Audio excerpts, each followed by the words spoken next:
கண்டிப்பா கொடுக்கக்கூடிய ஒரே ஒரு இறைவனா அது முருகன் தான். அப்படியாப்பட்ட இறைவனை நோக்கி இந்த தைப்பூச விரதம் சில பேர் காவடி எடுப்பாங்க, சில பேர் மாலை போட்டு விரதம் இருப்பாங்க. அது அவங்க வசதியை பொறுத்து. அவங்க எப்படியாப்பட்ட வேண்டுதல கோரிக்கை அந்த பெருமான் கிட்ட வைக்கிறாங்களோ அப்படிதான் அவங்க அந்த விரதத்தை மேற்கொள்ளணும். அதுவும் இல்லாம வள்ளலார் பெருமான் அன்னைக்கு அவருக்கும் விசேஷம்.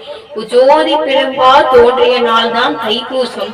எப்படி முருக பெருமானுக்கு பல அடியார்கள் இருந்தாலும் வள்ளலார் பெருமாளுக்கு என்ன விசேஷம், இன்னைக்கு அவருக்கு தைப்பூசம் அன்னைக்கு நீங்க ஒரு அகல் விளக்கு வச்சு ஒளியா ஜோதி ரூபமா எப்படி அவர் காட்சி கொடுத்தாரோ அதே மாதிரி முழு சக்தியும் பெற்று முருகனோட முழு சக்தியும் பெற்றவர் வள்ளலார் பெருமான். அப்படி இருக்கும் போது அவருக்காக நீங்க தயிர் சாதமாச்சு வச்சு நீங்க என்ன செய்யணும், இந்த விரத